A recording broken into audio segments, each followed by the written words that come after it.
Por don Mayer Trujillo Valenzuela, que aunque no es ponente, sino moderador. Yo no me voy a resistir a por lo menos dar unas pinceladas también sobre su currículum. Es director de contenidos de COPE Canarias desde el 2012, director y presentador de la mañana de COPE Canarias. De 2008 a 2012 fue editor jefe de Canarias Radio y presentador de los programas 30 Minutos y Canarias Directo. Profesor de la Facultad de Periodismo de la Universidad de La Laguna.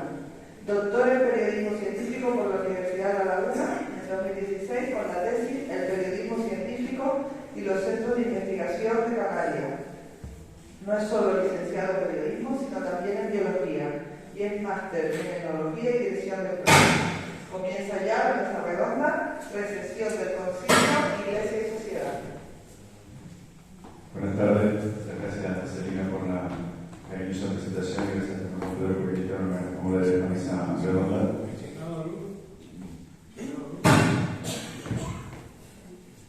Es un lujo con los ponentes que tenemos. ¿Tenemos cuánto tiempo con Pedro? ¿Hay alguien que está? Sí. ¿Tenemos cuánto tiempo? Vale. Me decíamos Pedro esta mañana, no lo llamé, que en la medida de lo posible sea una mesa redonda abierta a todos ustedes para que puedan participar. O sea que cuando quieran sugerir alguna cuestión, pues desde luego estamos abiertos a ello. Decía que éramos Pedro, sobre todo partiendo de la idea de la exposición de Miguel Ángel, ¿no? ¿Qué expectativas se han cumplido? Las expectativas de las calabazas de Miguel Ángel se fueron fraguando poco a poco. ¿Qué expectativas se han cumplido, incluso con Miguel Ángel, y cuáles todavía no? O cuáles han sido una decepción, ¿no? La gente que esperaba algo del Concilio Vaticano II y sin embargo, pues eso no llegó a materializarse, o a lo mejor todavía no se ha materializado, pero como lo vamos a ver, hay cosas que todavía se están produciendo 60 años después. Bueno, yo creo que las expectativas, yo he hablado con muchos sacerdotes de aquella época, y las expectativas de un caso que otro iban más allá de lo que el Concilio pretendía. Se me viene a la cabeza, por ejemplo, un sacerdote que prepara su casa, la casa parroquial, pensando que la iglesia va a permitir que esa casa, cosa que la iglesia nunca ha existido. Nunca ha existido que los curas se casen, sino que un casado se casa. Que el cura, pero que un casado sea sacerdote, eso es distinto.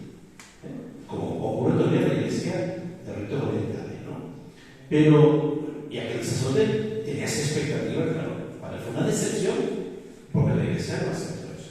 Pero yo creo que la iglesia, el diálogo con el mundo, el diálogo con la cultura, con el pensamiento contrario a la iglesia, con el ecumenismo, también el desarrollo de la liturgia que ha tenido la iglesia, es indudable.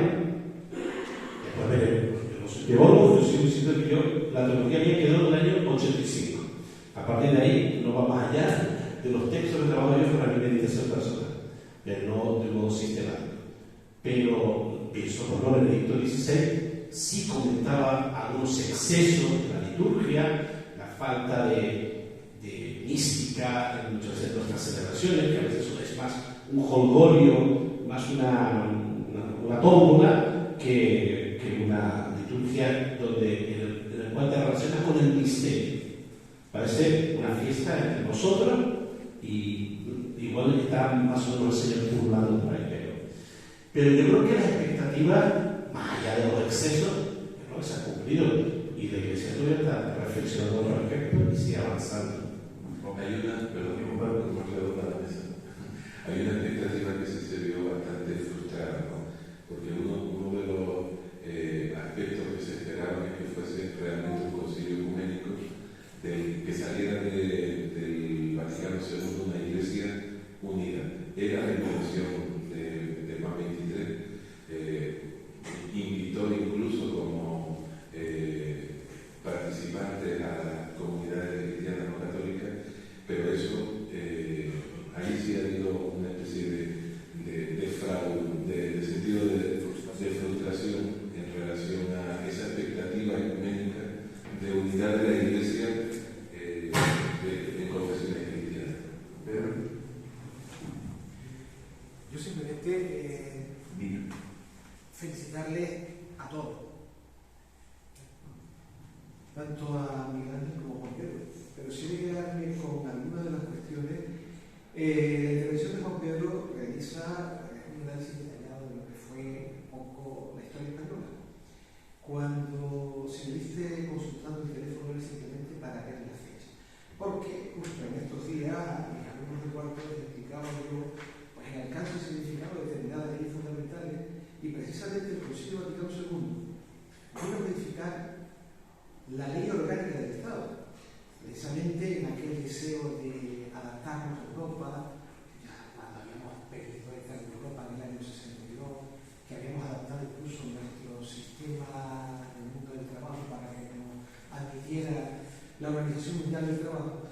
La ley orgánica del Estado vino a dejar muy claro que, dadas las circunstancias y la evolución por la que ahí había ido pasando España, donde ya quedaba superado el fuero del trabajo, el fuero de los españoles, y últimamente el Concilio Vaticano II ya aprobó desde el año 65 la ley de libertad religiosa por lo que es necesario, y efectivamente se aprueba la ley de libertad religiosa que modificaba el fuero de los españoles y también la ley de principio del movimiento nacional. Esto va en conexión y también, dada tu experiencia en pedagogía, a esa entrevista que hacía los alumnos periodistas.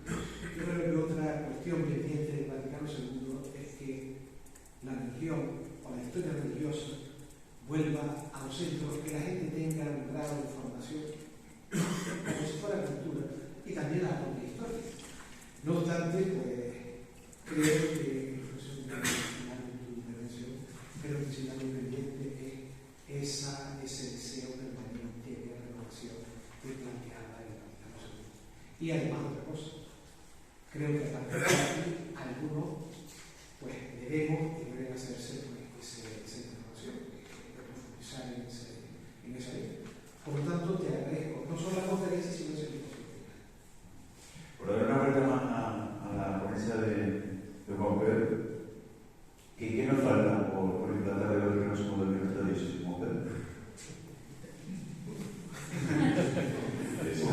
Esa es una pregunta para el segundo sínodo diocesano. De todas maneras, yo creo que el Concilio no solo establece cosas cerradas como renovaciones, invita a la renovación. O sea, de Sacrosanto un Concilio no sale la reforma litúrgica, sino que luego se realiza por comisiones y tal la reforma litúrgica y la reforma teológica. Y, o sea, es como poner las bases, establecer los raíles a través de los cuales camine la Iglesia en esta etapa, ¿no? Pero no le podemos pedir al Concilio Vaticano II que nos dé la estructura. Fíjense que en la introducción del Código de Derecho Canónico del 83, que es el que actualmente está vigente con las actualizaciones que ha incorporado el Papa Francisco, en la introducción Juan Pablo II dice que para aplicar el concilio al ámbito canónico, ¿no?, se pide que se reforme y se actualice, ¿no? Es como la codificación canónica a la luz del Vaticano II. Y así ha ido, bueno, de hecho, todo lo que se ha ido incorporando actualmente no pretende estar en contra del Vaticano II, sino todo lo contrario, en razón de. Entonces yo creo que el Vaticano establece unos raíles y luego la vida de la Iglesia en toda su pluralidad, no solo en los documentos pontificios, sino también en las conferencias episcopales, que es una de las grandes aportaciones precisamente del Vaticano II, la creación en cada país de una conferencia de obispos, ¿no? O sea, luego eso pues, va caminando y en cada una de las diócesis la creación de los consejos pastorales, de los consejos económicos, de una comprensión de la Iglesia menos vertical, más orgánica, la incorporación del laicado a la vida de la Iglesia, a la evangelización, o sea, el protagonismo del laicado, la desclericalización que a veces escuchamos decir al Papa.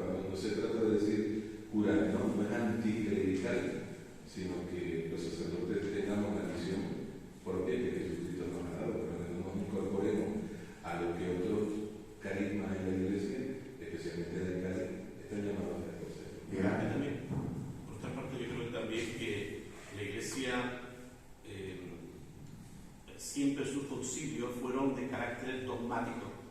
Todos. El micrófono no funciona. Pues.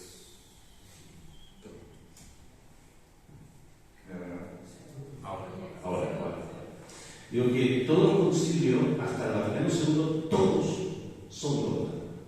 O son canonistas, los términos jurídicos, es decir, establecer normativa de derecho. Vaticano II es una reflexión sobre el hombre, sobre la iglesia con el mundo, lo que es el sacerdocio, bueno, que va a generar en la sociedad, en la iglesia, una crisis también. ¿Qué somos? Nosotros mismos sacerdocio se va a cuestionar. Hasta ahora éramos todos y ahora no somos nada. ¿Qué somos? Bueno, aparece el sacerdocio de los fieles y tantas otras cuestiones. Por lo tanto, a mí me parece que cuando oímos decir a los papas, todavía no se ha aplicado el Concilio Vaticano II, ¿qué están diciendo? Que hay muchas ventajas, el Concilio Vaticano va a permitir reflexión. Y por tanto, desarrollo del magisterio de la Iglesia, magisterio de los papas y magisterio de los obispos. Juan Pedro nombramos las confesiones papales. Pues las cartas los textos, las cartas que nos mandan los obispos españoles, el mensaje de no sé qué, pues por eso será, es reflexión teológica, magisterio, que es ordinario de la Iglesia, y por lo tanto, eso lo permite el Concilio Vaticano II, cosa que hasta ahora no existía. Alterar todo a vertirse el canon a la teología. O sea, eso es lo contrario, es anatema, todo es toda la condenación. Ahora es reflexión y sobre eso hay todo un desarrollo teológico y evolución de la doctrina del dogma. Yo simplemente añadir lo siguiente, vamos a ver. Incluso desde el punto de vista.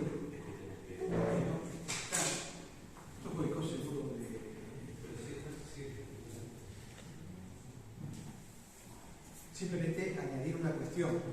Vamos a ver, por razón histórica, fue un acontecimiento que cambió, es decir, hay un antes y un después del Vaticano II. Pero hay una cosa, la Iglesia siempre ha estado presente. En este lugar en el que nos movemos, y en Europa sobre todo, o bien la historia la ha hecho la Iglesia, o bien la historia se ha hecho con la Iglesia, o bien la historia se ha hecho contra la Iglesia. Y este es uno de los casos en los que eso aparece, es decir, siempre ha estado ahí. Por eso, lo que se plantea en el Concilio Vaticano II es un hecho que viene avalado por la fuerza, viene avalado por la historia y además otra cosa, viene avalado pues, por la propia esencia de la Iglesia. Y eso es lo que se da. Fueron necesarios estos debates, incluso hasta ir contra la Iglesia. Terminó mejorando la Iglesia. Hoy, que se pone entera de juicio muchas de las cosas que hace la Iglesia, ¿verdad? Sin ir más lejos, cuestiones de identidad, la propia familia, que tenemos ya 20 o menos tipos de familia. Bueno, pues si queremos en la familia tradicional, pues hay un largo camino para poner en marcha pues, todo aquello que fueron preocupaciones del Concilio Vaticano II. Hoy lo llamamos vacío demográfico. Tendríamos que llamarlo de otra forma y tendríamos que reflexionar mucho porque nos estamos quedando solos. Ahora que está contando esto, pero eso era 60 años después, ¿no? Y hablaba antes Miguel Ángel del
siglo XIX, Vaticano I, donde se definió el primado de Pedro, del Papa, la autoridad universal, inmediata, en materia de fe y costumbre del romano pontífice. Y la otra característica del Vaticano II es la colegialidad del episcopado. Eso también es esa dimensión de solicitud de cada obispo por la Iglesia, toda siendo obispo propio de una iglesia particular. Desde la iglesia particular hay una comunión con de eso nos hablará el tercer día don Bernardo, ¿no? que es el tema de su trabajo universitario, ¿no? Pero esa dimensión de la colegialidad. Y después, bueno, hay otros aspectos de la vida eclesial que están siendo vivos. Por ejemplo, de qué manera lo territorial y lo personal, la jurisdicción de la parroquia, los movimientos apostólicos, esas formas nuevas de eclesialidad que se dan, que no tienen que ver con la parroquia, que son supraparroquiales, eso es algo nuevo, distinto, que se incorpora y que pues, el tiempo va colocando en su sitio, ¿no? Yo creo que hay muchos aspectos que la propia dinámica en esto, a mí me apetece escuchar las palabras de Jesús el domingo fue la ascensión, ¿no? Me voy al Padre, os enviaré el Espíritu que os llevará a la verdad plena. O sea, la verdad no acabó. O sea, os llevará a la verdad. La verdad la vamos descubriendo en el tiempo y progresivamente. Y la realidad también alimenta nuestra respuesta. Y si no respondemos a la realidad que está delante, pues lo que decía antes Pedro, nos estamos dando respuestas a preguntas que nadie hace, ¿no? Perdiendo el tiempo. Pero sí, Es una invitación permanente. La presencia de la Iglesia, como consecuencia del ciclo, se deja ver en todos los ámbitos de la vida. Quizás menos en el político. Hemos aprendido a ser discretos. Se ve en el ámbito social, se ve en el ámbito cultural. Y ahora que está de moda social, pues nunca más que ahora la Iglesia ha estado presente en ese ámbito.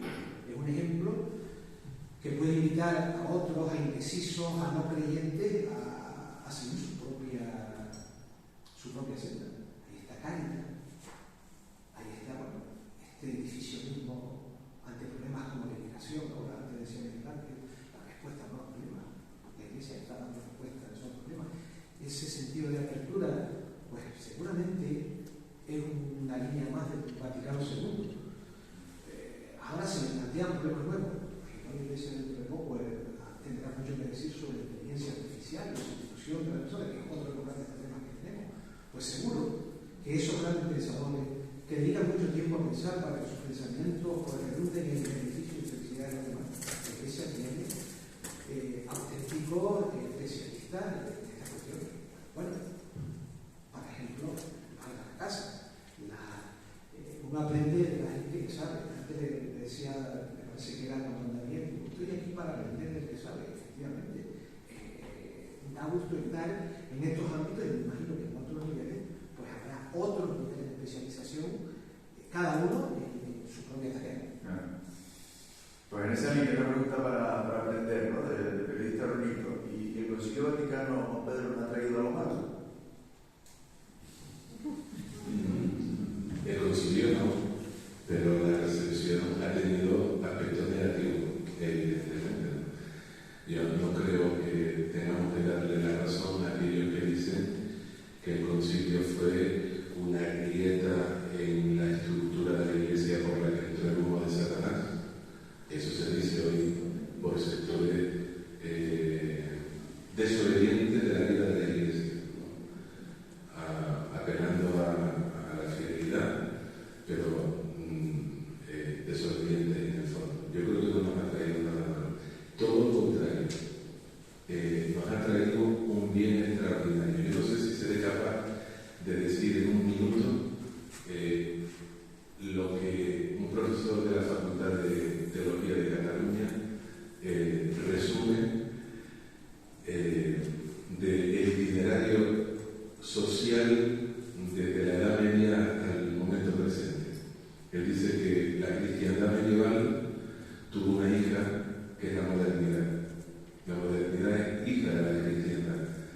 pero centrada en lo humano, en el hombre, olvidando un poco a Dios, no lo olvidaba, pero la nieta de la cristiandad es la Ilustración, que es la explosión de mayoría de la modernidad, ¿no?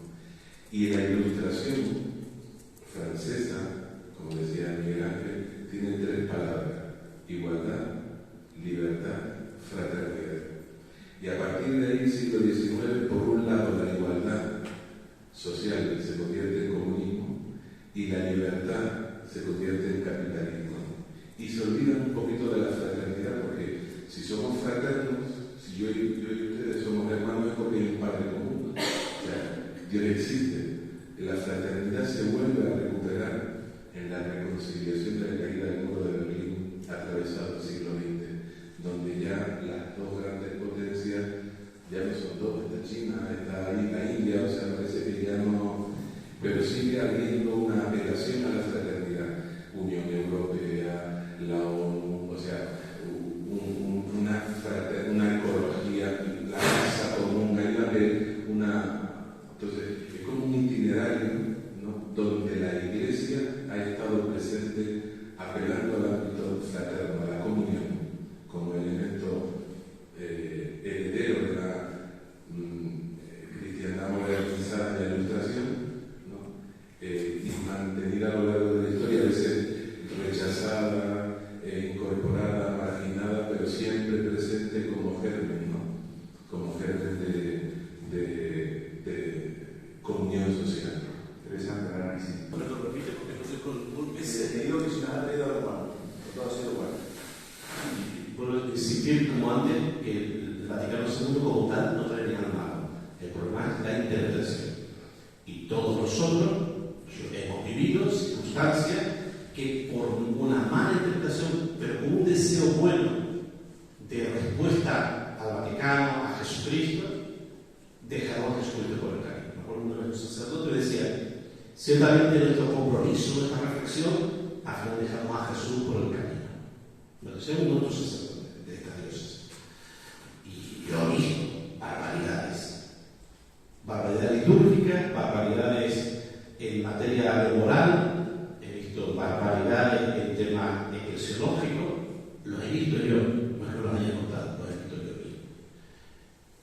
Pero ya no estamos en ese momento. Yo creo que, fíjense, Juan Pedro mencionó a don Damián. Yo creo que don Damián trajo un gran apaciguamiento de la vida eclesial. Esta fraternidad, un encauzamiento de muchas interpretaciones incorrectas del Vaticano II que querían ser respuesta auténtica a Jesucristo. Estoy convencido que había un deseo de amor a Cristo y responder. Pero como usted bien bueno, sí, que el Vaticano II no hay nada negativo. Pedro. Bueno, coincido plenamente con Juan Pedro y con Miguel Ángel. Yo era pequeño, hace unos años, mucho, y recuerdo que por aquella época tenía yo 10, 11 años, y precisamente en parroquia estaba al frente de un padre que no debía estar muy de acuerdo con algunos de los preceptos del Vaticano II. ¿Y qué es lo que dice? Es que algunos curas han perdido su dignidad. Y yo, ¿qué es la dignidad? Y me hace silencio, muy bien, claro. Y claro, coincide también en un momento en que se produjo la secularización de muchos sacerdotes. Bueno, quiera más, mediante un ejercicio de discernimiento, cualquiera tiene la posibilidad de tomar la decisión que prefiera. Efectivamente, lo que planteaba Miguel Ángel, para mí ha habido más errores de interpretación que si lo llevamos a la vida de hoy pasa lo siguiente: uno tiene que responsabilizarse no solo de las palabras que dice, sino que muchas veces de lo que otro interpreta.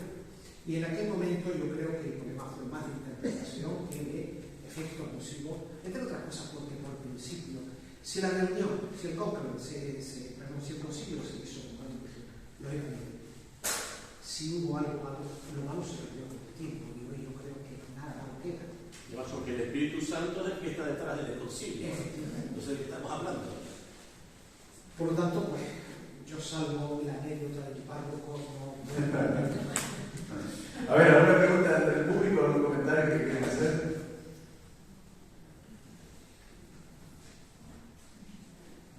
Nada. Si no, voy a terminar yo con una cuestión más que me ha suscitado el interés de Miguel, ¿no? Vamos a migrar de lo espiritual, ¿no? Que queda en el ámbito de lo privado, ¿no? Y eso de que no tenía nada que ver con la vida, como si la vida de fuego fuera por un lado y la vida real por otro, ¿no? En eso hemos ganado. ¿Crees que ahora el cristiano del siglo XXI da respuesta, o su fe responde a todo lo que le pasa en su vida y lo que pasa en general en la sociedad? Como sí, como sabe. Yo creo que siempre en la vida de la iglesia hay un mercado muy potente. Si pensemos todo ese laicado comprometido socialmente a partir de la encíclica de León XIII sobre el tema social. Haciendo círculos obreros, iniciativas extraordinarias de querer responder al problema obrero. Serio, muy serio. Bueno, pero eso ya entiende los mismos franciscanos desde la Edad Media, como tal, los montes de piedad. Pero hay un encargo muy serio en los años 20, 30. Yo como director del archivo he intentado recopilar la documentación de la Acción Católica. Y porque desgraciadamente, como estaba en manos de la secretaria X o el secretario X, pues quedó en sus manos, en su casa. Menos mal que hemos podido recopilar bastante y hemos podido, digamos, hacer una conexión coherente de esa documentación, que nunca llegó como un archivo propio, ¿no? Bueno, interesantísimo. En la época antes de la guerra, durante la guerra, en la época de Franco, la acción católica es muy importante. ¿Sí?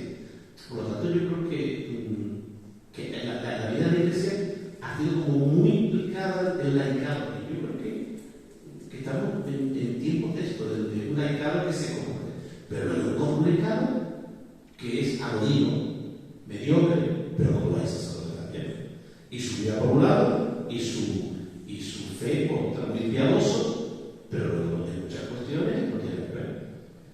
Si hablamos hoy por ejemplo, porque siempre se habla de la moral económica y la moral sexual, ¿no? Estamos insistiendo en la moral sexual, decimos, ¿no? Pero es que ahora en la moral sexual, tú que te vi, si no hay conciencia, cuánta gente te viene a bautizar a los hijos y te cuenta cómo tienen sus hijos, y tú, pero usted sabe lo que le decía a la iglesia al respecto.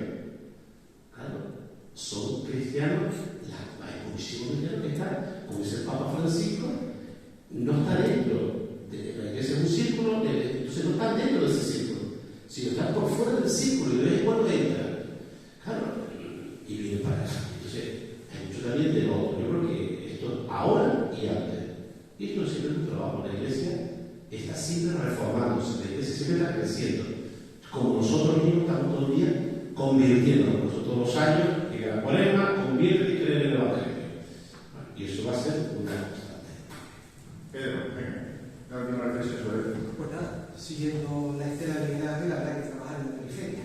Fue necesario bonito porque es necesario. Además, creo recordar que fue una de las peticiones que hizo el Papa Francisco a los sacerdotes. Vayan, salgan a la periferia. Bueno, Nuestra radio. Nuestra radio. Ahí tendremos que trabajar. Y creo que no es labor solo del obispo, de los sacerdotes, sino creo que es tarea común. Nada más que ver. Claro, es un desafío, ¿no? ¿Cómo llamamos a nuestra radio con Pedro, ¿no? Porque antes hablado de la importancia de los laicos, a lo mejor a nuestra radio los que llegan son los laicos. Porque claro, estamos no solo en la dinámica eclesial, litúrgica, espiritual, están en el mundo, están en el mundo laboral, en el mundo académico, en el mundo del pensamiento, en el mundo de la cultura. Ahí es donde tenemos que hacer diálogo de cultura, hacer diálogos de cultura aquí en este salón, donde la mayoría, porque ya son gente de casa, aquí no hace falta mucho, pero no es problemático. Problemático es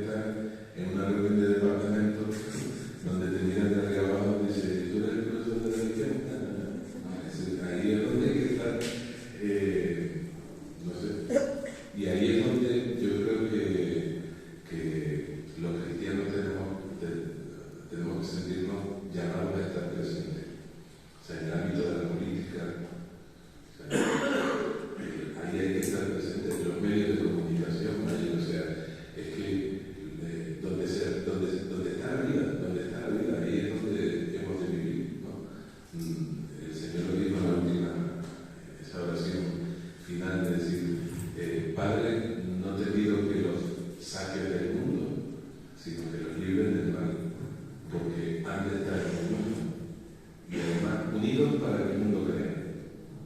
Quizás un poco de incontinencia verbal. Yo creo que hay que estar con ese papa a oler las orejas. Y oler orejas quizás estar, si tú eres párroco en un sitio, porque hay bodegas que no están las bodegas para emborracharte, pero si estás con la gente festejando en el modo que ellos festejan. Y yo creo que también tenemos que tener, lo que te hablaba de cultura, iniciativas culturales, de propuestas culturales que nacen de la fe en el ámbito del mundo. Y eso hace falta dialogar. Yo creo que pienso en algo que a mí me parece que es muy interesante, que el tema del patrimonio cultural de la Iglesia, ese diálogo es un instrumento extraordinario. Y eso está en manos de nosotros, en tu parroquia, no solamente de mí, sino cada párroco, cada laico que está, puede dialogar con lo que se acerca. Pero no para contarle la florecilla de San Francisco, sino para explicar qué significa y por qué está esto aquí. El parroquia hemos tenido una iniciativa de este tipo cultural que bueno, es ofertada a la ciudad entera. Y eso también va creando un comentario, un diálogo. Y la realidad no siembra. Y el Señor es el que hace crecer las cosas. Pero yo creo que hay que hacerlo. Y por eso de la incontinencia que comparte con Miguel Ángel, el Papa Francisco no solo habla de las periferias y nos invita a ir a las periferias, sino que empuja la presencia de las periferias. No sé si hemos oído hablar de escuelas ocurrentes, de cátedras, escuelas, la Universidad del Sentido, todas estas iniciativas que ya están por cerca de 8 o 9 años, hacen referencia al pacto educativo global, o sea, una forma de fraternidad universal de inspiración cristiana, pero abierta a todo, ¿no? Ya creo, al menos que suenen estas palabras, porque en muchos ámbitos, incluso universitarios, es un espacio de promoción del tema de la periferia, ¿no? Pues, significativo y una aportación de la Iglesia hoy. Bien. Juan Pedro, Miguel Ángel y Pedro, muchísimas gracias a los tres. La verdad que es un placer escuchar sus ponencias y también su participación en esta mesa redonda.